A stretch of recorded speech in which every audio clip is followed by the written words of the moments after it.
हरे कृष्ण कृष्ण कृष्ण हरे हरे हरे राम राम राम हरे हरे, हरे कृष्ण कृष्ण कृष्ण हरे हरे, राम राम राम राम हरे हरे, हरे कृष्ण कृष्ण कृष्ण हरे हरे. पुंडलिक वरदा हरी विठ्ठल, श्री ज्ञानदेव तुकाराम, पंढरीनाथ भगवान की जय. माऊली ज्ञानेश्वर महाराज की जय. जगद्गुरु तुकाराम महाराज की जय. जय जय रघुवीर समर्थ. सब संतन की जय. जय जय रघुवीर समर्थ. श्रीमद दासबोध दशक दुसरा मूर्ख लक्षण नाम. दशक दुसरा कुठला आहे? मूर्ख लक्षणाचा आहे. आणि त्याच्यामधला आता समास कितवा आहे? समास चौथा आहे. उत्तम लक्षण, सॉरी, समास चौथा आहे भक्ती निरूपण. समास चौथा कुठला आहे? भक्ती निरूपण. मग आता भक्ती कशी केली पाहिजे हो? हीच थोर भक्ती आवडते देवा, संकल्पावी माया संसाराची. मग भगवंताला कोणती भक्ती आवडते? भक्ती निरूपण ना. समास चौथा कुठला आहे? भक्ती निरूपण. मग भगवंताला भक्ती कोणती आवडते? तर हीच थोर भक्ती आवडते देवा, संकल्पावी माया संसाराची. ठेविले अनंते तैसेची राहावे, चित्ती असू द्यावे समाधान. त्या भगवंताला काय आवडतं? ठेविले अनंते तैसेची राहावे, चित्ती असू द्यावे समाधान. नको खेद करू कोणत्या गोष्टीचा, पती लक्ष्मीचा जाणत असे. मग आपण कोणत्याही गोष्टीचा बघा, प्रत्येकाच्या पात्रानुसार त्याला भगवंताने दिलेलं असतंय. आता आपल्या हातामध्ये कुठलं पात्र आहे याच्यावर अवलंबून आहे. आपल्या हातामध्ये पात्रच कोणतं आहे. आपण जर का वाटी घेतली तर मला वाटीभरच मिळणार आहे. आपण जर का कुंडा घेतला तर मला कुंडा भरून मिळेल. आपण जर का मोठं ताट घेतलं तर मला तो भगवंत ताट भरून देणार आहे.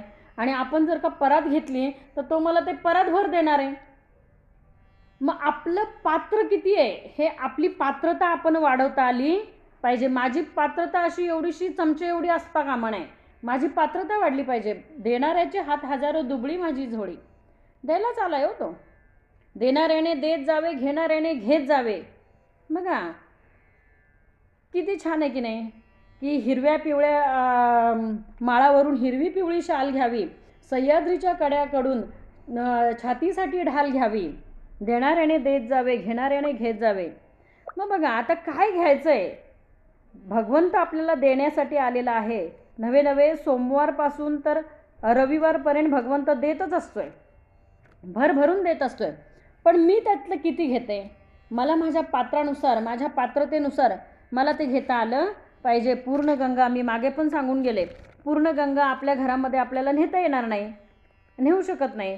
पण त्या गंगेमधलं मला दिवसभर लागतं एवढं तरी मला हंडा भरून माझ्या घरी जल नेता आलं पाहिजे ना.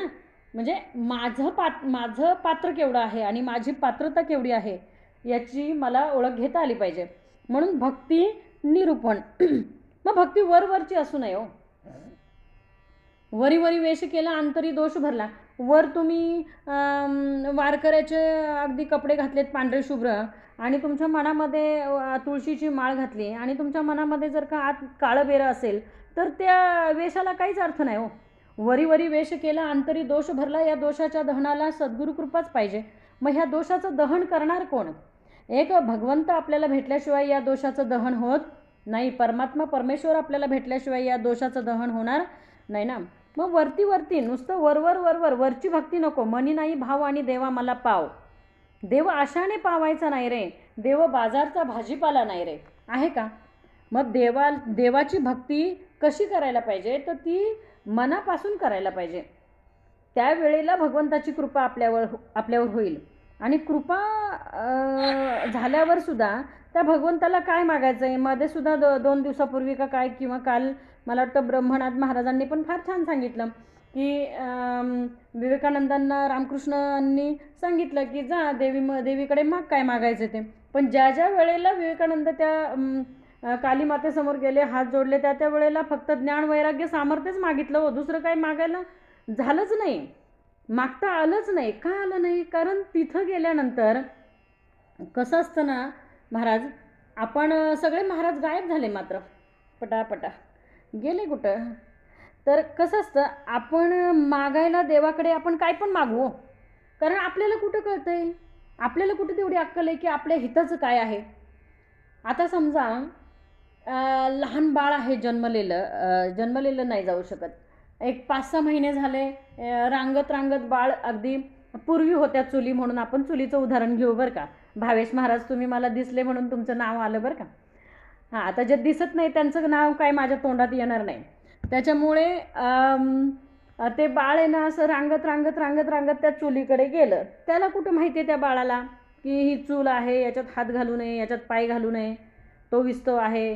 ते भाजल्यावरच त्याला कळणार ना की बाबा इथे काहीतरी आपल्याला त्रासदायक आहे. हे भाजल्यावर त्या बाळाला तसं समजणार नाही. तसं मी अज्ञानी बालक, तुझी सर्वांचा चालक. भगवंता मला काहीच कळत नाही, माझ्यासाठी हिताचं काय आहे ना, मी काय पण मागेल मूर्खासारखं, बरोबर की नाही. मला कुठं कळतंय की काय मागावं, माझ्या हिताचं काय. मग भगवंता देशील ते शाश्वत दे, म्हणजे तू मला काय द्यायचं आहे ना ते पण तूच ठरव. मला मागण्याची पण माझी पात्रता नाही, किंवा मी मागू शकत नाही ना. का मागू शकत नाही? कारण मी काही मागून बसेलो. मागायचं एक असेल तरी त्याच्या पुढे गेले होती. आणि पहिली गोष्ट, जो त्याचा खरा भक्त असतो ना, तो जरी अज्ञानातनं जरी त्याच्याकडे काही मागायला गेला ना, तरी त्याला जे हवं आहे ना तेच तो वधवून घेत असतो. त्याच्यामुळे बघा, विवेकानंद स्वामी जरी देवाकडे कालीमातेकडे जरी काही मागायला गेले असले, तरी पण भगवंताला, त्या कालीमातेला जे काही द्यायचं आहे ना तेच त्यांनी त्याच्याकडनं वधून घेतलं, ज्ञान वैराग्य आणि सामर्थ्य. दुसरं काहीच नाही हो. त्यांनी त्यांच्या ज्ञानाने आणि त्यांच्या वैराग्याने आणि त्यांच्या सामर्थ्याने आपला देशच नाही तर परदेशसुद्धा ढवळून काढला हो. म्हणजे केवढं ते ज्ञान आज पण आपण त्यांचे विचार अगदी किती आदराने आपण उच्चारत असतो विवेकानंदांचे. म्हणून मला काय सांगायचं आहे की देवाकडे मागताना पहिली गोष्ट आपण विचार करायचा, आणि आपण विचार नाही केला तरी तो मात्र आपला विचार नक्की करत असतो बरं का. आपल्याला मी एकदा हा बोध सांगितलेला आहे, तरी पुन्हा एकदा सांगते, ऐकलेचे ऐकावे, पुन्हा पुन्हा ऐकावे. एकदा काय झालं, श्रीराम प्रभू ज्या वेळेला विश्वामित्रांबरोबर म्हणजे ज्या वेळेला त्यांचं गुरुकुलमध्ये शिक्षण वगैरे पूर्ण झाल्यानंतर विश्वामित्र दशरथ राजांकडे आले. आणि दशरथ राजांकडे आल्यानंतर विश्वामित्रांनी मागणी केली की एक तुझा पुत्र मला देई दशरथा, मग यज्ञ रक्षणास योग्य तोची सर्वता. मग तो तुझा जो पुत्र आहे तो मला दे, कारण यज्ञ रक्षणासाठी तोच योग्य आहे. त्याच्याबरोबर लक्ष्मण आला तरी चालेल, पण माझं जे काही म्हणजे राक्षस लोक वगैरे आमच्या ऋषीमुनींचे यज्ञ जे भंग करतायत, त्याच्यामध्ये मांस वगैरे टाकतात आणि त्यामुळे आमचे यज्ञ सफल होत नाही. त्यासाठी मला तुझा राम म्हणजे श्रीराम गुरुकुलातनं घरी आले आणि पुन्हा लगेच विश्वामित्र त्यांना न्यायला आले. आता विश्वामित्राबरोबर गेल्या रस्त्यानेच ताटिका राक्षसिणीचा वध झाला. मग पुढे नंतर विश्वामित्राकडे राहत असताना त्यांना असं समजलं की जनक राजाच्या घरी सीतेचं स्वयंवर आहे. मग आता चला राघवा चला पहाया जनकाची मिथिला. मग आपण आता जनकाची मिथिला पाहायला जाऊ आणि सीतेचं तिथं स्वयंवर आहे, तर आपण काय करूया, त्या स्वयंवरामध्ये जाऊ असं विश्वामित्र बोलले. मग श्रीराम आणि लक्ष्मण निघाले. आता जाता जाता वाटेमध्ये अहिल्याचा आश्रम लागला हो. मग त्या अहिल्याचा आश्रम लागल्यानंतर हे असं एवढं उदास आणि एवढं असं दृश्य का आहे. मग तिथे विश्वामित्रांनी काय केलं, श्रीरामाला अहिल्याची कथा सांगितली आणि आपल्या पदस्पर्शाने पावन करण्यासाठी सांगितलं. पदी लागता अहिल्याशिळा राघवे मुक्त केली, पदी लागता दिव्य होऊन गेली. चरण स्पर्श झाल्यानंतर ती कशी झाली, पुण्य पावन झाली. मग आता ही कथा आहे ना, आता थोडा गमतीचा भाग घेऊ. तर ही कथा सगळीकडे पसरली की बाबा श्रीरामाच्या पदस्पर्शाने काय झालं तर दगडाची बाई झाली. दगडाची काय झाली? बाई झाली. आता सगळ्या ऋषीमुनींमध्ये ही गोष्ट पसरली. आता ऋषीमुनींनी काय ठरवलं माहिती आहे का की बाबा आपण पण एक एक दगड नेऊया रामांकडे आणि मग त्या राम काय करतील, त्या दगडाला स्पर्श करतील, मग त्या दगडाची एक एक बाई आपल्याला पत्नी म्हणून मिळेल. असं ऋषीमुनींनी प्रत्येकाने एक एक दगड घेऊन रामाकडे गेले. आता ठरवलं होतं काय माहिती आहे का, श्रीरामाला काय म्हणायचं की आम्हास याची पत्नी करून द्या. म्हणजे दगड हातात होता आणि श्रीरामांना म्हणायचं होतं की आम्हास याची पत्नी करून द्या. पण आता साक्षात परब्रह्म समोर असल्यानंतर बोबडी तर कोणाची पण वळणार आहे, माझी पण वळणार आहे. त्यामुळे साक्षात परब्रह्म समोर, त्याच्यामुळे बोबडी वळली हो. आणि म्हणायचं होतं एक आणि म्हणाले दुसरंच, जसं विवेकानंदांचं झालं तसं. ते ऋषीमुनी बोलले, म्हणायचं होतं त्यांना आम्हास याची पत्नी करून द्या, पण बोलले आम्हास आपली पत्नी करा. हे त्रेतायुगातली गोष्ट.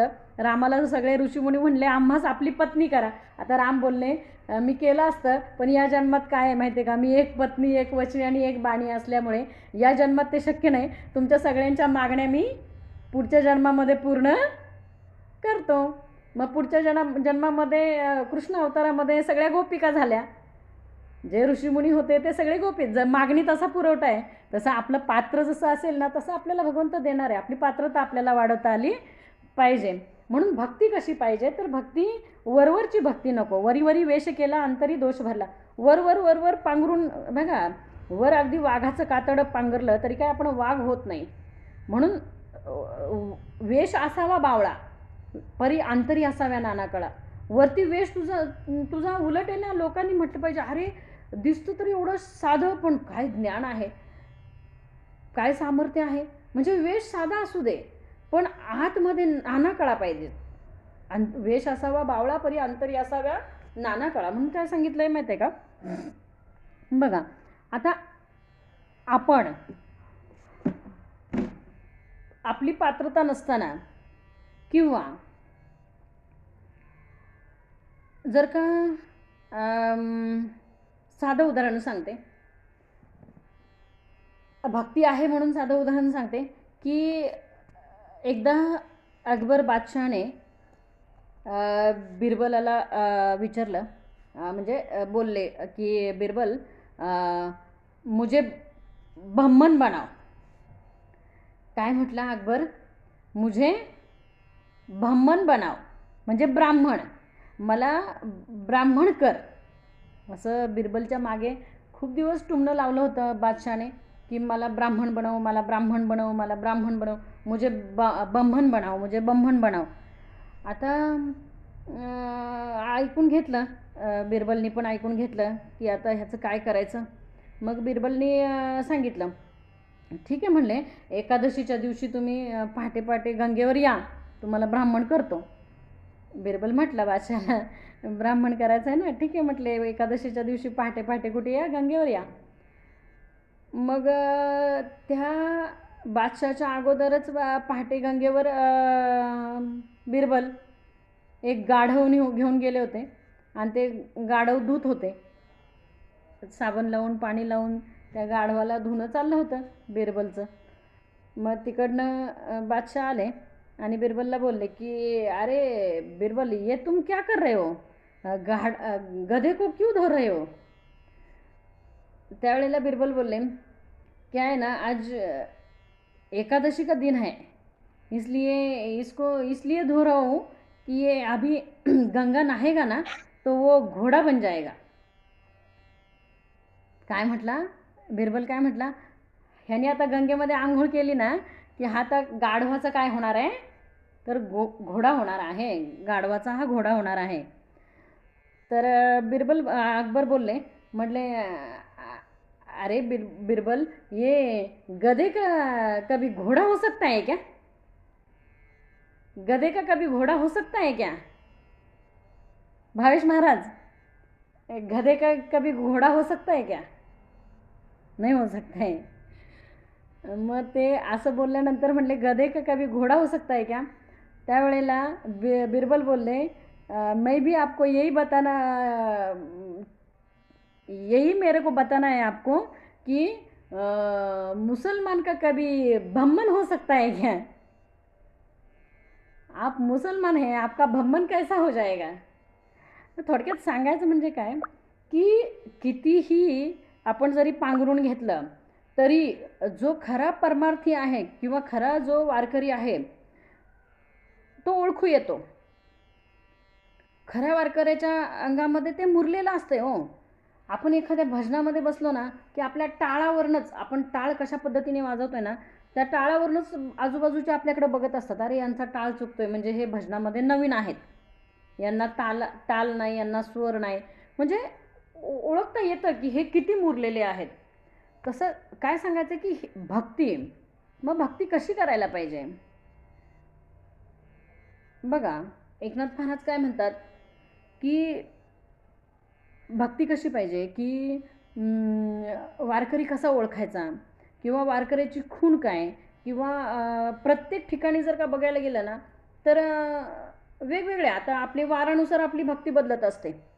आपल्याला सोमवारी, आता आपल्याकडे तसं नाही आहे, आपल्याकडे एकच भक्ती आहे. आपल्याकडे सोमवारी ज्ञानेश्वरी आहे, मंगळवारी दासबोध आहे, बुधवारी एकनाथी भागवत आहे, गुरुवारी आपल्याकडे वेगवेगळे महाराज त्यांचे वेगळे विषय, शुक्रवारी आपल्याकडे गाथा आहे, शनिवारी आपल्याकडे विचारसागर आहे, परत भजन आहे, रविवारी आपल्याकडे हे आहे हरिपाठ आहे.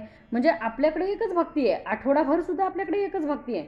पण बाहेर बघायला गेलं ना द्वैतामध्ये तर वारानुसार भक्ती बदलते की नाही.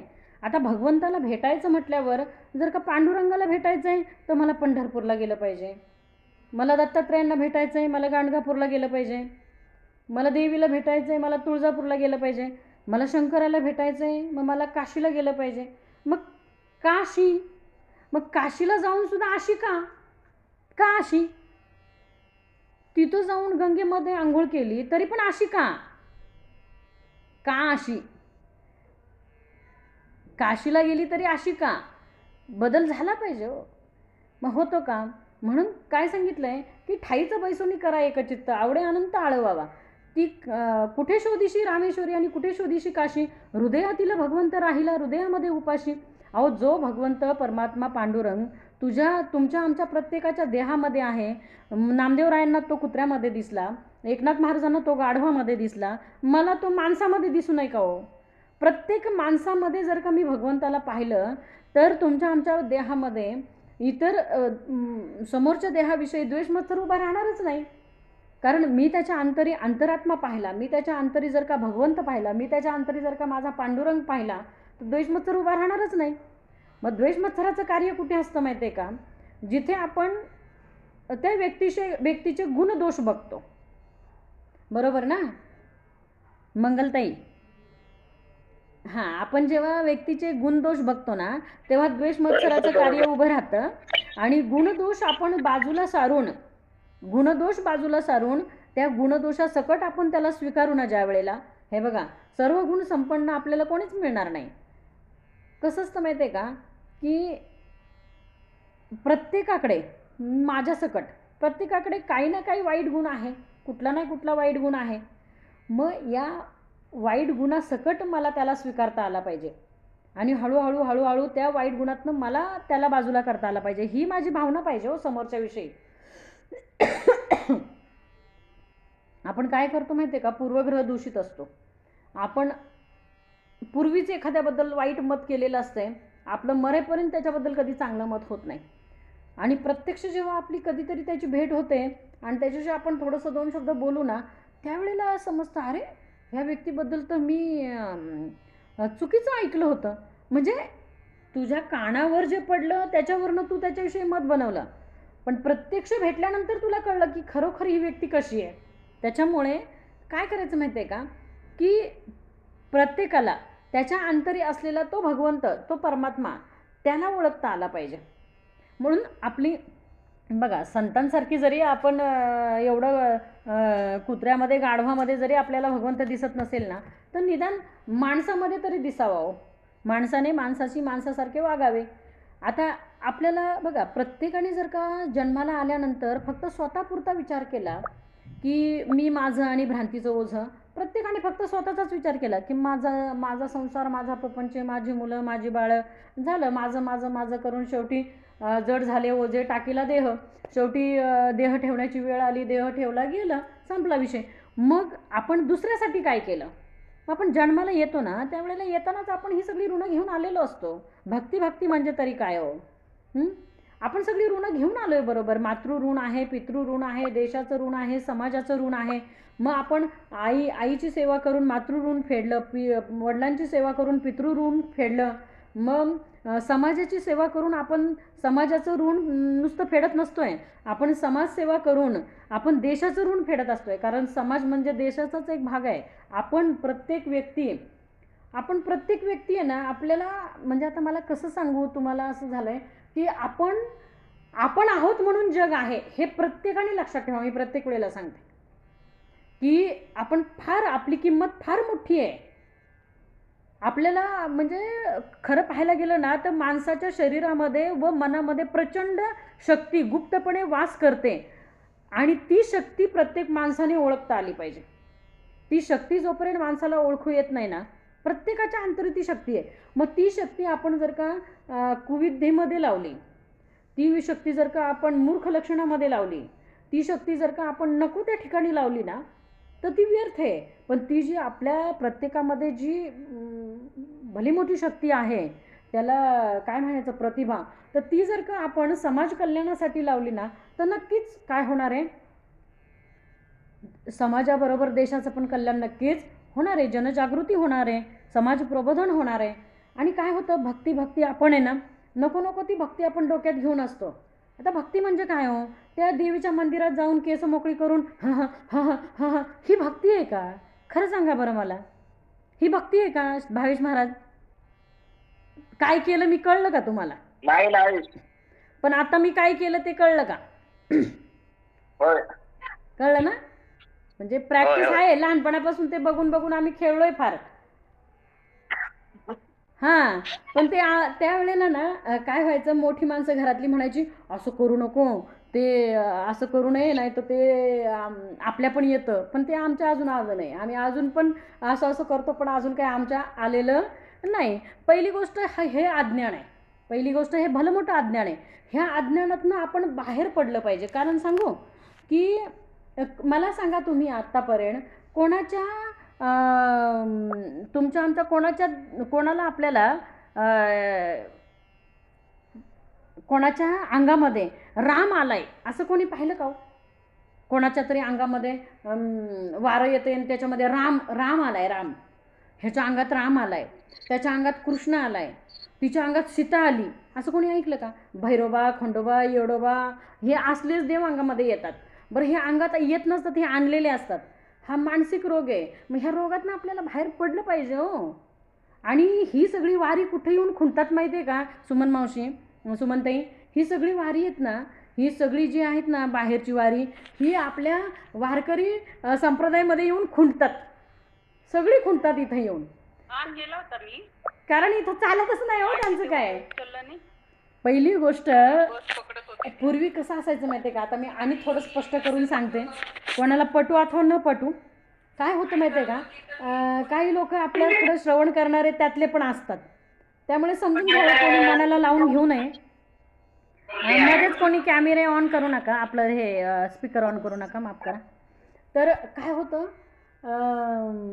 पूर्वी, आता तशी परिस्थिती नाही आहे. पूर्वी कसं होतं, 30-30, 40-40 माणसाचं कुटुंब असायचं. मग एखाद्या स्त्रीचं काहीच त्या कुटुंबामध्ये काडीचंही महत्त्व नसायचं. काडीचंही महत्त्व तिचं त्या कुटुंबामध्ये असायचं नाही. मग त्यावेळेला मग आपलं महत्त्व वाढवण्यासाठी असे काहीतरी मग मार्ग शोधायचे की मग तिला नवरा पण म्हणतो, आई मला पदरात घे. जो नवरा आहे तो त्या बायकोला काय म्हणतो, आई. बरोबर ना भावेश महाराज? म्हणजे मान केवढा आला. नवरा आहे पण म्हणतो आई मला पदरात घे. आता तिचा पदर केवढा, तो केवढा. बरं, तो भाग गमतीचा सोडा. पण मला सांगा की ही भक्ती योग्य आहे का? ही जी भक्ती आहे, आता कालांतराने हे अजून थोडं आहे. आता जी इंजिनियर असं, बरं ते जाऊ द्या. राम कोणाच्या अंगात आला नाही, कृष्ण कोणाच्या अंगात आला नाही, पण कोणाच्या अंगामध्ये कुठल्या इंजिनियर मुलीच्या अंगात आलं आहे का मला सांगा. ती घुमताना दिसली का तुम्हाला? कुठली डॉक्टर मुलगी तुम्हाला घुमताना दिसली का? कुठली वकील मुलगी तुम्हाला घुमताना दिसली का? किंवा कुठली अगदी जज आहे आणि ती आणि किंवा डॉक्टरच घेऊ आपण. एखादी डॉक्टर आहे आणि तिला त्या हॉस्पिटलमध्ये काहीतरी विटाळ चांडाळ झाला आणि ती तिथंच लागली, डॉक्टरच लागली तिथं घुमायला. काय हे? म्हणजे हे किती अज्ञान तुमच्या आमच्या देहामध्ये भरलेलं आहे. आणि आपण त्यांच्या पुढे जातो आणि म्हणतो माझ्या घरात असं, माझ्या म्हशीला दूध नाही ना, अमुक नाही तमुक नाही, आणि माझ्या पोराचंच लग्न होईना आणि पोरीचं. अरे त्यांचे कर्म ते घेऊन आलेले आहेत. कर्मानुसार पडती प्राणी नाना देशी अथवा विदेशी. प्रत्येकजण आपापल्या प्रारब्धानुसार त्याच्या आयुष्याचं ते तसं पुढे होणार आहे. आपण कोणाला जाऊन काय सांगून ते काय करणार? आलंय ना गिराईक येऊ दे. IT कंपनीमध्ये इंजिनियर असणारी लोक फसतात बुवा बाबांना. आणि ते बुवा बाबा बघा, एका बाबाने काय केलं, मागे पेपरला होती बातमी. एका बाबाने काय केलं, खूप शिकलेला IT कंपनीमध्ये काम करणारी लोक, आणि त्यांच्या घरी तो बाबा जाऊन काय बोलला माहिती आहे का, की ही कशाची तरी कणिक आणा म्हणले, कणकीची भावली केली आणि म्हणलं तुमच्या घरातले सगळे दागिने ह्या भावलीला घाला. तुमच्या घरात जेवढे दागिने आहेत ना तेवढे ह्याला घाला. तेवढे दागिने घातले आणि तेवढे घेऊन तो पसार झाला. म्हणजे जवळजवळ 50-60 लाखाला त्या माणसाला हे करून. म्हणजे आपण कुठे आणि कसं फसत असतो. अज्ञान, केवळ अज्ञान. मग भक्ती कुठली पाहिजे? तर भक्ती ज्ञानातली भक्ती पाहिजे. भक्ती कुठली पाहिजे? ज्ञानातनं करा ना तुम्ही भक्ती.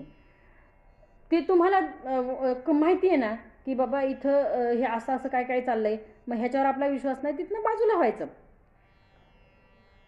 बरं, आपल्याकडे विवेक आहे ना, जाऊ नये तेथे जावे परी विवेके सहित. आपल्याकडे विवेक आहे ना, मग विवेकातनं आपल्याला कळलं पाहिजे की हे काय खरं काय खोटं. हे आता बघा, पूर्वी खूप आम्ही लहान असताना ते खूप वाढले होते त्या गोष्टी. कुठल्या? की मोठी बाई. आता त्याच्यात इथं कोणी असेल त्या काळातलं तर त्यांना लक्षात आलं असेल. मग ते 8-8 दिवस किती दिवस त्यांच्या घरात भजन चालायचं रात्रीचं. काय झाली तर मोठी बाई झाली आणि ते देवीची भजनं वगैरे काय. आता कुठे होते प्रकार? आता कुठे ते? आता बाया गेल्या कुठं? त्या मोठ्या बाया आता गेल्या कुठं? मग मला म्हणायचं आहे काय की ह्या अशा भक्तीमध्ये आता एक बाई अशीच अंगात आलं. मी मागे पण एकदा हा दृष्टांत सांगितला, आता पुन्हा एकदा सांगते. अंगात आलं आणि तिच्या पायातलं जोडवंच पडलं खाली त्या मातीमध्ये. आता अंगात आलं, तिला कळते जोडवं खाली पडलंय, पण ते जोडवं आता अंगात आलंय ते उचलायचं कसं? म्हणून ती सारखी ते याच्यातनं म्हणायची खाली काय पडलंय बघा. आता एक ज्ञानी होता तिथं उभा, त्यांनी खाली बघितलं तर त्याला तिचं जोडवं दिसलं. ती काय हाले ना, तिकडं कार्यक्रम खोळंबला होता, लग्नाचा मुहूर्त टळून चालला होता. पण हे काय देव काय अंगातलं सोडे ना, कारण खाली काय पडलंय बघा. मग त्या शेजारच्या माणसाने ते खालचं उचलल्यानंतर त्याच्या जाऊन कानात सांगितलं, जे पडलं होतं ते उचललंय देवा, आता चला. तेव्हा देव पुढे चालायला लागले. मग हे कशाला हो? ह्या भक्ती याच्यातनं आपल्याला बाहेर पडलं पाहिजे. म्हणून आपण भक्ती निरूपण. मग भक्ती कुठली करायची तर सत्वगुणाची भक्ती. मला अज्ञानातनं भक्ती मला करायची नाही. मला ज्ञानाकडे आणलंय ना, तर मला ज्ञानातलीच भक्ती करता आली पाहिजे. म्हणून पुढे काय सांगितलं, जय जय रघुवीर समर्थ. श्रीमद दासबोध दशक 2 मूर्ख लक्षण नाम समाज 4 भक्ती निरूपण. श्रीराम समर्थ. नाना सुकृताचे फळ तो हा नरदेह केवळ, याही मध्ये भाग्य सफळ तरीच सन्मार्ग लागे. नाना सुकृताचे फळ, कितीतरी जन्माचं सुकृत आहे आपल्या गाठीला तुमच्या आमच्या, तेव्हा आपल्याला हा नरदेह प्राप्त झालाय. नरदेह काय सोपा नाही हो. नरदेह निधान लागले हाती, उत्तम सार उत्तम गती. देवच होऊ जे म्हणती ते होती. बघा, जे देवच होईल असं म्हणतात ते देवच होतात. आपली तशी भावना पाहिजे ना, माझी तशी भावना पाहिजे. देव पाहावयासी गेलो आणि देवच होऊन गेलो. देव बघायला म्हणून गेलो आणि त्याची माझी कधी एकरूपता झाली हे मला पण कळलं नाही. म्हणून काय सांगितलंय, नाना सुकृताचे फळ तो हा नरदेह केवळ, याही मध्ये भाग्य सफळ तरीच सन्मार्ग लागे. याच्यामध्ये जर का तुमचं आमचं भाग्य थोर असेल तर आपल्याला परमार्थ प्राप्त होतो. हे भाग्याची गोष्ट आहे. आज आपण आम्ही इथे बघा, मागे 15 आहेत आणि पुढे किती आहेत? 16, 17, 18, 19, 20, 21, 22, 23, म्हणजे आता 23 लोक इथे आहेत. म्हणजे यांचं काय आहे तर भाग्य थोर आहे. तुमचं आमचं काय आहे? भाग्य थोर आहे. म्हणून आपल्या कानावर रोज संध्याकाळी आपल्याला काय होतं माहिती आहे का? रोज संध्याकाळी आपल्याला आस लागलेली असते की कधी मी कधी पावणे 9 होतात आणि कधी मी भगवंताच्या माझ्या जवळ जाते. इथे आपण त्याच्या जवळ आहे हो. मगाशी पण सांगितलं, देव आहे जवळी जवळी भेटी नाही जन्मभरी. त्या कस्तुरी मृगासारखी आपली अवस्था आहे. ते वास येतंय म्हणून सगळीकडे गावभर फिरतंय, थकतंय, एवढं दमतंय, जागेवर बसतंय. तेव्हा जागेवर बसल्यावर त्याला कळलं, अरे हा वास तर आपल्या नाभीतनंच आलाय. म्हणजे त्याच्या जवळच कस्तुरी आहे, पण ती कस्तुरीसाठी एवढं फिरलं आणि शेवटी गतप्राण झालं ते. तसं आम्ही देव कुठे कुठे शोधला? काशीला गेली तरी आपण अशीच. आपल्यात काय फरक? का अशी? काशी केली तरी का अशी? काय उपयोग नाही हो. मग देव कुठे आहे तर ठाईचं बैसुनी करा एकचित्त. आज बघायला गेलं तर आपल्याकडे इथे सोमवारी काशी आहे. सगळे तीर्थ एकाच ठिकाणी आहे की नाही? काही कमी पडतंय का? कालसुद्धा आपल्याला केवढं भरभरून महाराजांकडनं, केवढं प्रत्येक महाराज, ब्रह्मनाथ महाराज तर त्यांचा तर प्रश्नच नाही. म्हणजे ते दमसुद्धा खात नाही हो. श्वास घेतात की नाही याचाही प्रश्नच आहे. म्हणजे आपले एवढे एक एक हिरे रत्न आपल्याला भेटलेले आहेत की नाही, की जीव तोडून आपल्याला आहे ना, म्हणजे त्यांचा एवढी तळमळ आणि सांगण्याची तगमग एवढी का, तर जीव तोडून आपल्याला प्रत्येक वक्ता आपला सांगत असतोय की या नरदेहाचं आपल्याला सार्थक करता आलं पाहिजे. आणि नरदेहाचं सार्थक कधी होईल तर अखंड भगवंताची भक्ती करायची. म्हणजे काय करायचं तर नाना सुकृताचे फळ तो हा नरदेहची केवळ, त्याही मध्ये भाग्य सफळ तरीच सन्मार्ग लागे. सन्मार्ग दाखवण्यासाठी संत येतात, पण त्या मार्गावरनं चालण्यासाठी माझ्याकडे सुकृत पाहिजे. नरदेही विशेष ब्राह्मण. नरदेहामध्ये काय सांगितलं? विशेष ब्राह्मण. आता मी याच्या पलीकडे जाऊन काय म्हणेल माहिती आहे का? ब्राह्मण आहे ना, कर्मावर नाही, जातीवर नाही, तर तो कर्मावर ठरला पाहिजे. आता इथं समर्थांनी सांगितलंय नरदेही विशेष ब्राह्मण. त्यांनी ब्राह्मणाचं विशेषत्व सांगितलंय. पण मी म्हणेल की ज्याची कर्म ब्राह्मणासारखी आहे ना, तो ब्राह्मण. आणि जो ब्राह्मण असूनही आत्ताचे ब्राह्मणी काय केले? अन्न मिळेना ऐसे झाले. तुम्हा सर्वांच्या प्रचितीसे आले किंवा नाही, समर्थ म्हणतात. आत्ताच्या ब्राह्मणांची अवस्था बघा. ब्राह्मणाची दीक्षाच काय आहे? आता पुढे समर्थ आपल्याला देतात. पुढच्या समासांमध्ये हे या ओव्या येणार आहेत.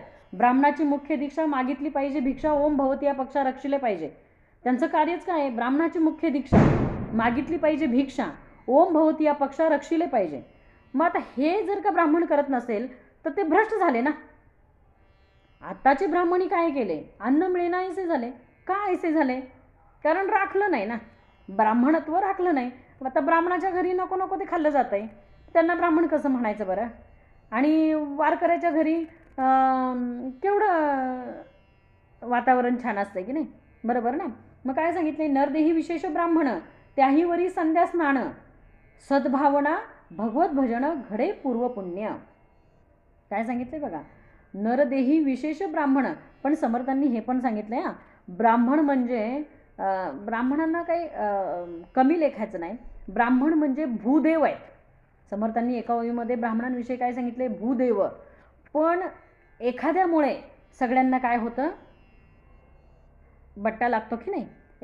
एखाद्याची जर का चुकीचं कर्म झालं तर ते सगळ्यांना भोगावं लागतं. म्हणून काय सांगितलंय पुढे? भगवत भक्ती हे उत्तम, याहीवरी सत्समागम, काळ सार्थक हाची परम लाभ जाणावा. प्रत्येक भगवत भक्ती हे उत्तम. याच्यामध्ये काय सांगितलंय की भक्तीमध्ये भगवत भक्ती उत्तम आहे. याहीवरी सत्समागम, त्याच्या पलीकडे काय जाऊन काय सांगितलंय? सत्समागम. आता संतांचा संघ जर का असेल तर विचाराची देवाणघेवाण होते, चांगल्या विचारांची देवाणघेवाण होते. आणि काय होतं त्याच्यातनं की बघा, आपल्याकडचे वाईट विचार किंवा आपल्याकडची चिंता, जे काही आपण ग्रासलेलो असतो ना कुठल्याही गोष्टीमध्ये, तर ते आपल्याकडचं काय होतं? दूर होतं सत्संगामुळे. आता आपण रोज रात्री, मी नेहमी सांगते, रोज रात्री आपण हे चार शब्द भगवंताचे कानावर आपल्या पडतात, आपल्याला किती सुखाची छान झोप लागते बरं. कारण आपण त्या श्रवणाचं काय करतो, मनन करतो, चिंतन करतो.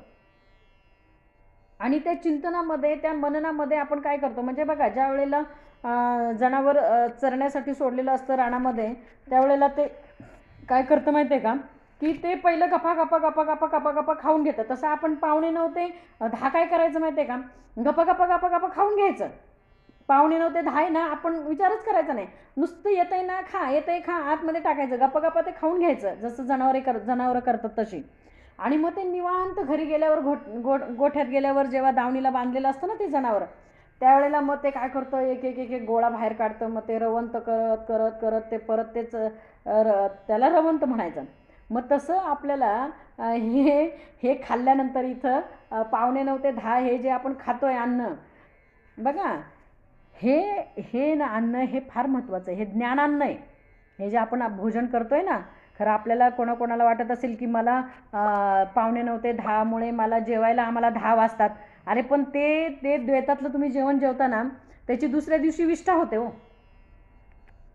त्याची दुसऱ्या दिवशी काय होते, विष्ठा होते. पण हे ज्ञान अन्न जे आपण ग्रहण करतो ना, हे आपल्या याची विष्ठा कधीच होणार नाही. हे शेवटपर्यंत आपल्या बरोबर जाणार आहे. हे कधीच संपणार नाही. हे जे भोजन आहे ना, ज्ञानान्न भोजन आहे ना, हे आपल्याला आपल्याबरोबर कायम राहणार आहे. एखाद्या प्रसंगाला आपल्याला एखादा बोध आठवतो. एखादा जेव्हा प्रसंग आपल्यावर येतो तेव्हा आपल्याला बरोबर त्यावेळेला तो बोध आठवत असतो. मग ते जाणीव करून देणारा कोण आहे बरं, सांगा बरं. म्हणून काय सांगितलं माहिती आहे का, भगवत भक्ती हे उत्तम, त्याहीवरी सत्समागम, काळ सार्थक हाची परम लाभ जाणावा. प्रत्येकाने आपला काळ काय केला पाहिजे, तर सार्थकी लावला पाहिजे. आणि काळ सार्थक कधी लागेल, तर प्रत्येक क्षणाचा मला विचार करायचा आहे. समय टळून गेला तो मागता येणार नाही, समय टळून गेला तो मागता येणार नाही. क्षणोक्षणी हाची करावा विचार तरावया पार भव सिंधू, नासिवंत देह जाणार सकळ, आयुष्य खातो काळ सावधान. संत समागमे धरावी आवडी, करावी तातडी परमार्थाची. संत समागमे काय करायला पाहिजे, तर आवडी धरायला पाहिजे, करावी तातडी परमार्थाची. हो बघा काय सांगतात पुढे समर्थ, प्रेम प्रीतीचा सद्भाव आणि भक्तांचा समुदाव, हरी कथा महोत्सव तेने प्रेमा दुनावे. आता केवढं बघा, केवढ्या प्रेमात भर पडली बघा आपली. आपल्याला नवीन नवीन काय होतं माहिती आहे का, अशामुळे आपण नवीन नवीन माणसांना जोडले जातो. नवीन नवीन माणसं आपल्याला जोडली जातात. आता बरीचशा लोकांना ओढ असते, पण त्यांना कोणाकोणाला हे गुगल मीट पण वापरता येत नाही, कोणाला ते सुरू करता येत नाही, कोणाचं काय बऱ्याच अडचणी असतात. पण प्रत्येकाने ज्या जोडून घेतात ना, त्यांची जबाबदारी काय माहिती आहे का, की त्यांना पूर्णपणे त्याच्यातलं ज्ञान करून देणं ही त्यांची जबाबदारी आहे शेवटपर्यंत. की बाबा हे अशाने असं आहे, अशी लिंक ओपन करायची, मग खाली ते जॉईंट आलेलं असते, मग तिथे जॉईन म्हणायचं, मग तुम्ही आम्हाला जॉईन होणार. मग आमचे जे महाराज असतील कोणी, तर त्यांचं श्रवण तुमच्या कानापर्यंत, त्यांचं प्रवचन तुमच्या कानापर्यंत पडेल आणि तुम्हाला उत्तमाचं श्रवण घडेल. हे आपल्याला त्यांना व्यवस्थित समजून सांगता आलं पाहिजे. नुसतंच मला रोज 4-4 ते 5-5 तरी फोन नंबर टाकले जातात ग्रुपवर, सॉरी माझ्या पर्सनलवर, की ताई यांना जॉईन करून घ्या, ताई त्यांना जॉईन करून घ्या. मग बघा मी प्रत्येकाला लगेच, कारण मी जॉईन करण्याला मात्र कधी वेळ लावत नाही. कधी काही कारणाने, समजा अगदीच काही महत्त्वाच्या कारणाने थोडा उशीर झाला असेल तर माहीत नाही, पण ग्रुपवर आला की नाही नंबर लगेच, माझ्या पर्सनलवर लगेच मी तो ग्रुपवर टाकत असते. का तर मला एवढी काळजी असते की हा जो नंबर मला आत्ता पडला आहे ना, तर या व्यक्तीला संध्याकाळचं प्रवचन मिळावं. भले ते प्रवचनकार कोण आहेत त्याला महत्त्व नाही आहे. तिथं प्रवचनकार ज्योतिताई आहे का, वैभव महाराज आहेत का, ब्रह्मनाथ महाराज आहे का, शरद महाराज आहेत, त्याला महत्त्व नाही. आजचं संध्याकाळचं त्याला मिळावं एवढी तळमळ असते. आणि हीच तळमळ संतांनी सुद्धा आपल्या सर्वांच्या विषयी केलेली आहे. म्हणून आज हे संतांचे ग्रंथ तुमच्या आमच्या हातामध्ये आहेत. एवढा ठेवा भाग्याचा आपल्याकडे काढून दिलेला आहे. काय सांगितलंय, प्रेम प्रीतीचा सद्भाव आणि भक्तांचा समुदाव, हरिकथा महोत्सव तेने प्रेमा दुनावे. मग असं प्रेम एकमेकांना आपल्याला वाटता आलं पाहिजे हो. प्रेम द्यावे, प्रेम घ्यावे.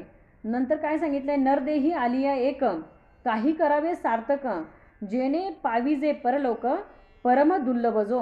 नरदेही आल्यानंतर आत्ताच त्याच्या बघा ह्या ओवीच्या अगोदरच आपल्याला तुकाराम महाराजांचा अभंग दिला की नाही. म्हणजे ओवी नंतर आली, ती त्याच प्रकारची ओवी नंतर आली, अगोदर अभंग आला. क्षणोक्षणी हाची करावा विचार.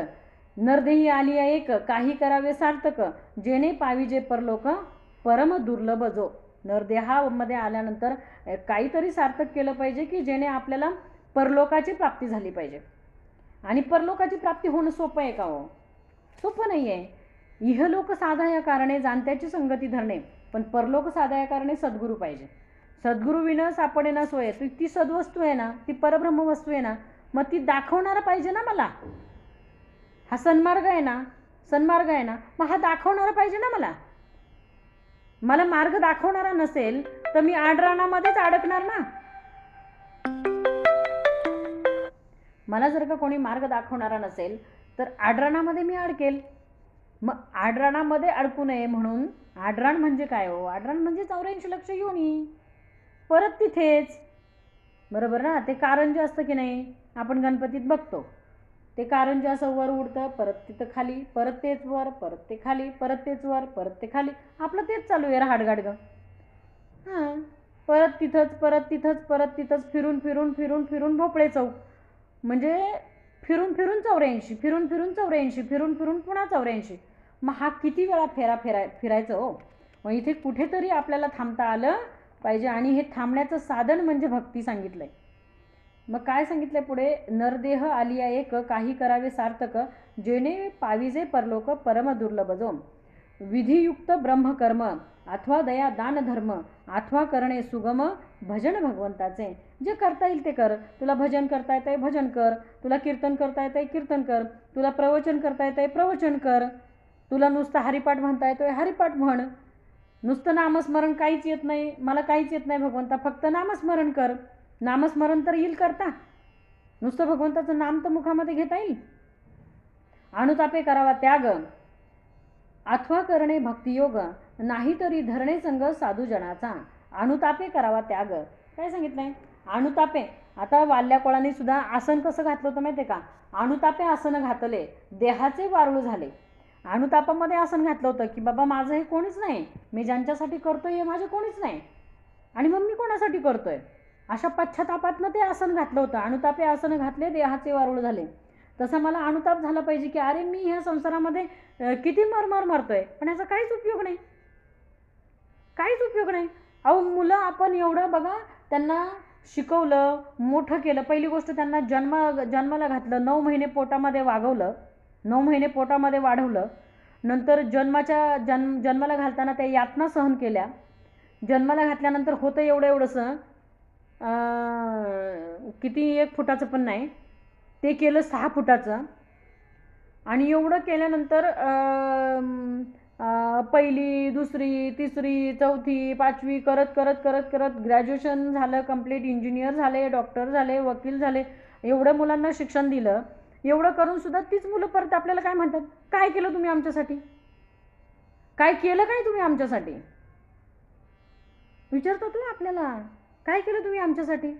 जे सगळे आईवडील करतात तेच तुम्ही केलं. अरे मग वेगळं काय करायचं? पहिली गोष्ट तुम्हाला या काय म्हणतात ना, तुम्हाला जन्माला घातलं हेच खूप झालं. तुम्हाला जन्माला घातलं ना हेच खूप झालं. बाकी काय करायची अपेक्षाच मुलांनी ठेवू नये. आणि तीच मुलं म्हणतात आमच्यासाठी काय केलं. पुढे काय सांगितलंय? नाना शास्त्रे ढांडोळावी अथवा तीर्थे तरी करावी अथवा पुरश्चरणे बरवी पापक्षया कारणे. नाना शास्त्रे ढांडोळावी, शास्त्रे पाहता आली पाहिजे. बघा 4 वेद, 6 शास्त्रे, 18 पुराणे आहेत. मग आपल्याला जसा वेळ मिळेल तसा आपल्याला हे अभ्यासता आलं पाहिजे.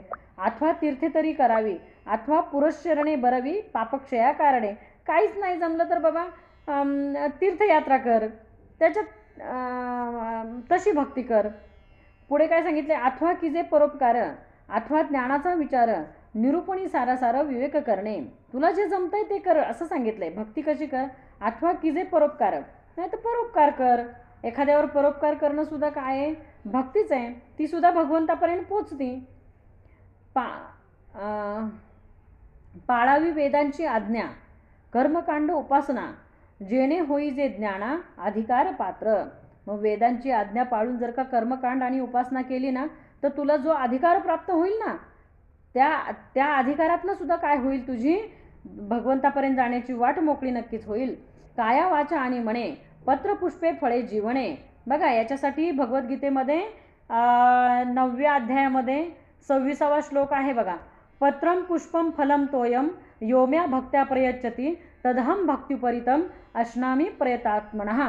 म्हणजे काय सांगितलंय की काय सांगितलंय, काया वाचा आणि मने, काया वाचा मने भावे हे देवाला अर्पण करता आलं पाहिजे. कायेनी वाचेनी मनानी, काया वाचा आणि मने पत्रे पुष्पे फळे जीवने, काहीतरी एका भजने सार्थक करावे. आता बघा, पत्र, एक पान चिकटलेलं होतं त्या ताटाला.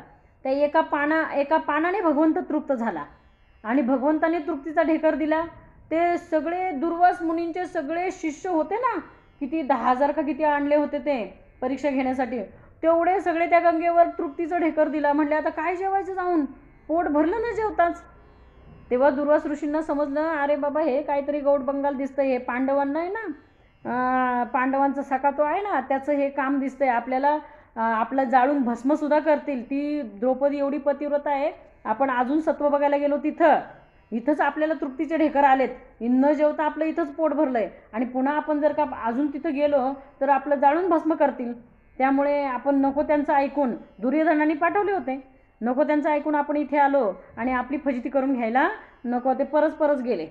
पत्र पुष्प, आता त्या गजेंद्राने एक पुष्प असं वर केलं की जो या विश्वाचा मालक असेल, कोणी पण असू दे, जो या विश्वाचा मालक असेल त्यांनी मला या संकटातनं वाचवावं. मग बघा, त्या गजेंद्राच्या हाकेला भगवंताला धावून यावं लागलं.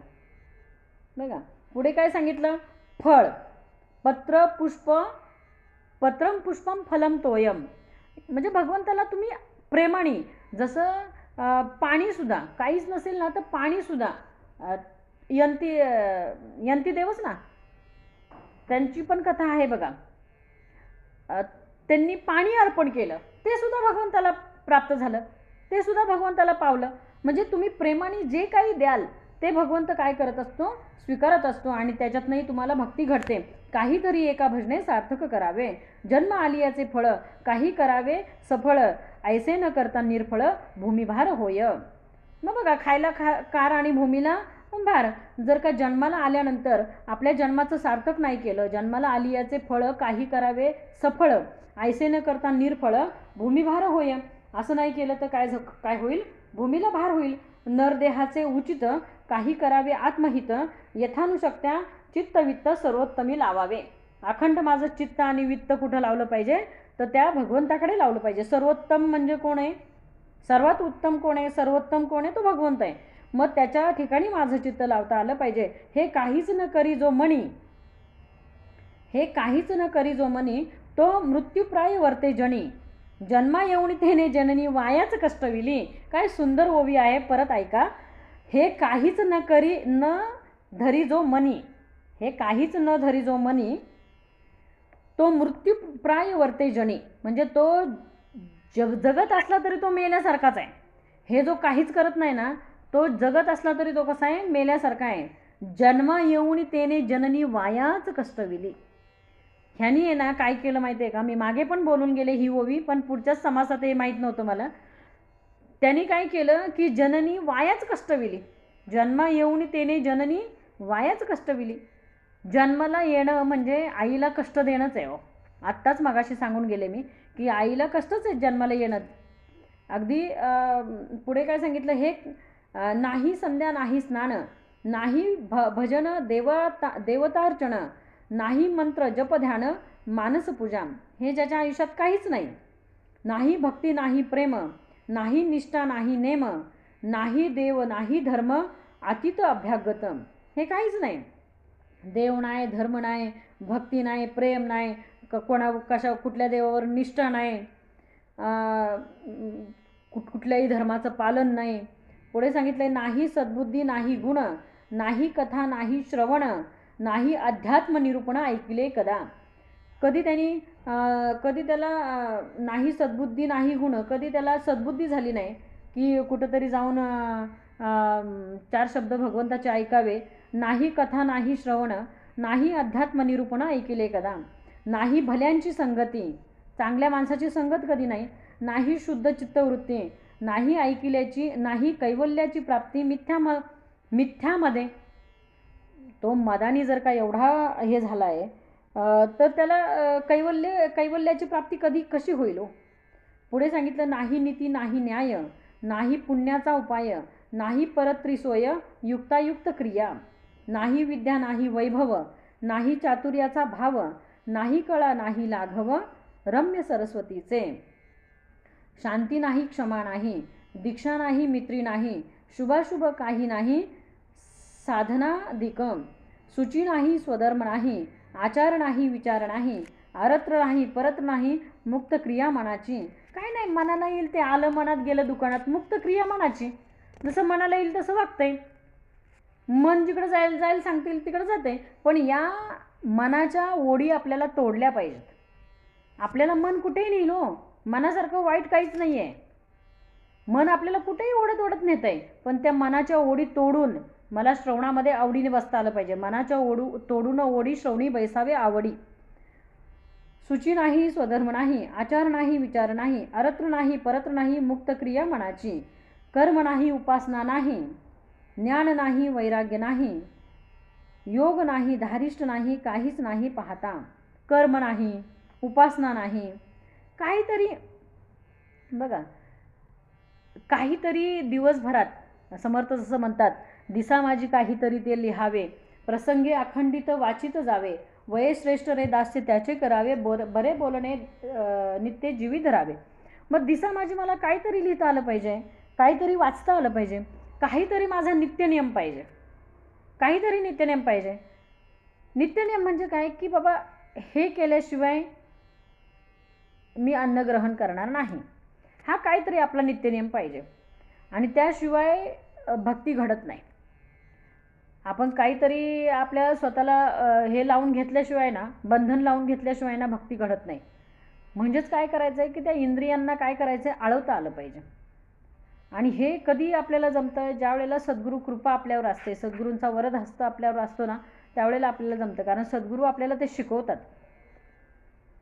आणि जे शिकवत नाही ना त्यांना सद्गुरू म्हणूच नाही. कारण विषयातनं कसं बाजूला व्हायचं, कसे विषय वापरायचे, हे सद्गुरूंकडनं ज्ञान आपल्याला प्राप्त होत असते. शिष्याचं न लविती साधन, जो गुरु शिष्याला साधनेला लावत नाही. शिष्याचं न लविती साधन, न करविती इंद्रिय दमन, ऐसे गुरु अडक्याचे 3 मिळाले तरी ते जावे. असे गुरु जर का तुम्हाला फुकट मिळाले तरी ते उपयोगाचे नाहीत भावेश महाराज. जर का ते शिष्याला साधनेला लावत नाही, ते इंद्रियांचं दमन करायला शिकवत नाहीत. शिष्याचं न लविती साधन, न करविती इंद्रिय दमन, ऐसे गुरु अडक्याचे 3 मिळाले तरी ते जावे. पुढे सांगितलंय, कर्म नाही उपासना नाही, ज्ञान नाही वैराग्य नाही, योग नाही धारिष्ट नाही काहीच नाही पाहता. उपरती नाही त्याग नाही. मग बघा, अखंड उपरती पाहिजे हो, की हे कर्म माझ्याकडनं चुकीचं झालंय भगवंता, परत असं कर्म माझ्याकडनं घडता कामा नये ना. म्हणजे आपलेच अवगुण आपल्याला पाहता आले पाहिजे. जोपर्यंत आपले अवगुण आपल्याला सद्गुण वाटतात तोपर्यंत आपली त्याच्यातनं सुटका होणार नाही. आणि ज्या वेळेला ते आपले अवगुण आपल्याला कळायला लागतील की हा माझा अवगुण आहे, हा माझा अवगुण आहे, हा माझा अवगुण आहे, म्हणून ते कळण्यासाठी समर्थांनी 74 ओव्यांचा पहिलाच समज मूर्ख लक्षणाचा दिला, की पहिले अवगुण जाणून घे. अवगुण जाणून घेतल्यानंतर तुला मूर्ख लक्षणानंतर तुला उत्तम लक्षणं कळतील. आणि मग उत्तम लक्षणानंतर तुला काय दिलं, परत उत्तम लक्षण झाल्यानंतर परत काय दिलं, कुविद्या लक्षण दिलं. 3रा समास कुठला दिला, परत कुविद्येचा दिला. आणि मग कुविद्या लक्षण झाल्यानंतर 4था समास कुठला दिला आपल्याला, तर भक्ती निरूपण. मग ज्या वेळेला बद्ध असतो, बद्ध म्हणजे बांधलाय, सगळ्या गोष्टींनी बांधलेला आहे, मग तो बद्ध आहे ना, त्या बद्धाचं मुमुक्ष कधी होईल, तर त्या बद्धाला जेव्हा आपले अवगुण कळतील तेव्हा तो मुमुक्ष होईल. मग मुमुक्षाचा साधक कधी होईल? ज्यावेळेला त्या मुमुक्षतनं तो बाहेर पडेल तेव्हा तो साधनेला लागेल. मुमुक्ष म्हणजे थोडे थोडे अवगुण कळले बाबा. मग आता अवगुण कळल्यानंतर काय केलं पाहिजे, काय करावं, काय करू नये हे मुमुक्षाला कळलं ना. मग आता ते करायला घेतली साधना म्हणजे तो साधक झाला. मग आता साधक झाल्यानंतर, साधना केल्यानंतर साध्य काय झालं? तर भगवंत साध्य झाला. भगवंत साधनेमधनं कोण साध्य झालं? तर भगवंताची प्राप्ती झाली, म्हणून तो सिद्ध झाला. तोच भगवंत झाला. भगवंत तो उरलाच नाही वेगळा. म्हणून बद्ध, मुमुक्ष, साधक आणि सिद्ध ह्या अवस्था दाखवल्यात परमार्थातल्या. म्हणून पुढे काय सांगितलं? उपरती नाही, त्याग नाही, क्षमता नाही, लक्षण नाही, आदर नाही, प्रीती नाही परमेश्वराची, परगुणाचा संतोष नाही, परगुणाचा संतोष नाही, परोपकारे सुख नाही, हरिभक्तीचा लेश नाही अंतर्यामी. बघा, दुसरा एखादा गुणी असेल समोर तर त्याच्या गुणांचा पण मला आदर करता आला पाहिजे, त्याच्या गुणाचा पण मला संतोष वाटला पाहिजे. पुढे सांगितलंय परोपकाराचे सुख नाही, म्हणजे एखादा परोपकार करत असेल तरी आपल्याला त्याचं वाईट वाटतं की काय चाललंय नक्की, एवढं यांच्याकडे आलं कुठून? अरे पण देण्याची दानत आहे ना. दान देण्याने वाढतं, ज्ञान पण देण्यानेच वाढतं. आपल्या ज्ञानात भर कधी पडते हो? आपण दिल्यानंतरच ज्ञानामध्ये भर पडते ना. आपण जर का ते आपल्यामध्ये साठवून ठेवलं आतमध्ये तर चालेल का? विहीर भरलेली आहे ना, ती उपसता आली पाहिजे हो. ही आतमध्ये भरलेली विहीर आहे, मग ह्याचा उपसा झाला पाहिजे, हे वाटता आलं पाहिजे. म्हणून जे जे आपणास ठावे ते ते इतरांचं शिकवावे, शहाणे करून सोडावे सकळ जन, असे समर्थ म्हणतात, मी म्हणत नाही. म्हणून काय सांगितलं? हरिभक्तीचा लेश नाही अंतर्यामी, ऐसे प्रकारीचे पाहता जन, ते जितची प्रेता समान, त्यांची न करावे भाषण पवित्र जनी. ही ओवी फार महत्त्वाची आहे.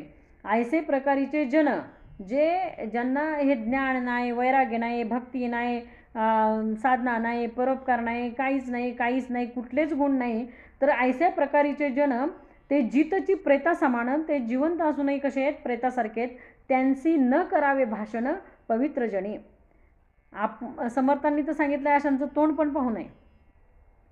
पुढे सांगितलंय पुण्य सामग्री पुरती, तयासीच घडे भगवत भक्ती, जे जे जैसे करती ते ते पावती तैसेची. मग या ओवीचा भावार्थ काय आहे? की पुण्य सामग्री पुरती, पुण्य सामग्री आहे म्हणून आम्ही इथं आहोत. तयासीच घडे भगवत भक्ती, त्यालाच ही भगवत भक्ती आहे. ज्याच्याकडे पुण्य सामग्री आहे त्यालाच ही भगवत भक्ती घडते. जे जे जैसे करीती, मग जसं जसं आपण करू तशी तशी आपल्याला प्राप्ती आहे. म्हणजेच काय? तर पहिल्या समासामध्ये, मंगलाचरणामध्ये, पहिल्या दशकामध्ये, पहिल्या समासामध्ये शेवटची ओवी पण समर्थांनी हीच सांगितली. जयाचा भावार्थ जैसा, तयास लाभ तैसा, मत्सर धरी जो पुसा, तयाशी तेच प्राप्त. मग इथं पण समर्थांनी तेच सांगितलं, जे जे जैसे करीती ते ते पावती तैसेची. म्हणजे जसं जसं तुझं कर्म असेल तसं तसं तुला प्राप्त होणार आहे. म्हणजे काय? की थोडक्यात काय सांगायचं समर्थांना, की तू जर का ज्वारी पेरली तर तिथं काय तुला गहू मिळणार नाही. जे पेरलंय तेच मिळणार आहे की नाही? ज्वारी पेरली तुला ज्वारीच मिळणार आहे, गहू पेरले तर तुला गहू मिळेल. तिथे तू साळी पेरली तर तुला तांदूळ मिळेल. तांदूळ पेरून तांदूळ नाही मिळणार. तांदूळ पेरून तांदूळ मिळेल का? तांदूळ उगवतो का? साळी उगवतात? एवढं तरी आपल्याला कळलं पाहिजे हो, आपण शेतकऱ्याचे आहोत. तांदूळ पेरायचा का साळी पेरायच्या? भात लावण्यासाठी साळी पेरायला लागतात. त्या दाढी रोपं टाकायला लागतात. ती आम्हाला सगळं माहिती आहे, आम्ही सगळं केलंय. ती दाढ जाऊन खाणायची, मग ती भात लावणी करायची. सगळ्याच्या पुढं माझी पात असायची, माहिती आहे का? आता ते सांगत नाही, आपला वेळ संपलेली आहे आपली. पण सांगायचा भाग काय की जे पेरलं ना तेच उगवणार आहे. मग पेरणीच कशाची करायची? तर पेरणी मला उत्तमाची करायला पाहिजे. आता पेरण्यासाठी आपण जर का किडकं बी घेतलं तर ते उगवणार आहे का? मग सुभूमी, समर्थ काय सांगतात, पुढे येईल आपल्याला ही ओवी. सुभूमी आणि उत्तम कण पेरण्यासाठी पाहिजे. पण त्याच्यासाठी सुभूमी आहे, उत्तम कण आहे, पण पडायला काय पाहिजे? पाऊस पाहिजे. बरोबर ना? सुभूमी आणि उत्तम कण उगवेना प्रजन्य विना, तैसे अध्यात्म श्रवण नसता होय. म्हणजे हे आत्ता तुमच्या आमच्यावर आहे ना 9:45 ते 10 पाऊस पडतोय, बी पेरलेलं आहे, जमीन पण सुपीक आहे, आणि तुमच्या आमच्यावर आत्ता काय पडतोय? हा पाऊस पडतोय उत्तमाची उगवण होण्यासाठी. सुभूमी आणि उत्तम कण उगवेन प्रजन्यविन तैसे अध्यात्म श्रवण नसता होय. आणि उत्तम बी घेतलं आणि ते खडकावर पेरलं तर उगवणार आहे का? नाही उगवणार आहे. म्हणून काय पाहिजे तर याला सगळं पाहिजे हो. आणि पुढे जाऊन समर्थ अजून पुढे काय सांगतात माहिती आहे का, की शेत पेरले, आता सुभूमी पण मिळाली, उत्तम कण पण मिळाले, पाऊस पण उत्तमाचा पडला, सगळं झालं. सुभूमी आणि उत्तम कण उगवेना प्रजन्यविन तैसे अध्यात्म श्रवण नसता होय. सगळं झालं, सुभूमी आहे, उत्तम कण आहे, पाऊस पण पडला. पण आता पुढे जाऊन सांगतात सुभूमी शेत पेरिले आणि उगवले, परंतु निघेविना गेले. सगळं झालं, शेत पेरलं पण, उगवलं पण, पाऊस पण पडला, पण त्याची निगा नाही राखली तर काय होणार आहे? ते निघेविना गेले ना. म्हणून श्रवणाचं मगाशी सांगितलं, मननाचा निजध्यास लागला पाहिजे ना, मग त्याची राखण पण झाली पाहिजे. म्हणून काय सांगितलं, शेवटची ओळी पुन्हा एकदा घेऊ. पुण्यसामग्री पुरते तयासीचं घडे भगवत भक्ती, जे जे जैसे करीती ते ते पावती तैसेची. इति श्री दासबोधे गुरुशिष्य संवादे भक्ती निरूपण नाम समास चौथा. जय जय रघुवीर समर्थ. आता विश्वात्मके देवे येणे वाग्यज्ञ तोषावे, तोषोनी मज द्यावे पसाय दान हे. जे खळांची व्यंकटी सांडो, तया सत्कर्मी रती वाढो, भूता परस्परे पडो मैत्र जीवांचे, दुरितांचे तिमिर जावो, विश्वस्वधर्म सूर्य पाहो, जो जे वांचिल तो ते लाहो, प्राणी जातम वर्षत सकळ मंगळी, ईश्वरनिष्ठांची मांदियाळी, अनवर्त भूमंडळी, भेटो तया हुता चला कल्पतरूचे आरवम, चेतना चिंतामणीचे गाव, बोलती जे अर्णव पियुषांचे, चंद्रमेजे आलांछन, मार्तंड जे तापहीन, ते सर्वाही सदा सज्जन, सोयरे होतो किंबहुना सर्वसुखी, पूर्ण होऊनी तिही लोकी, भजिजो आदि पुरखी अखंडित, आणि ग्रंथोपजीविये विशेषी लोकीये, दुष्टांदुष्ट विजये होवा वेजी. एथ मने श्री विश्वेश्वराहो, हा होईल दान पसावो, येणे वरे ज्ञानदेव सुखिया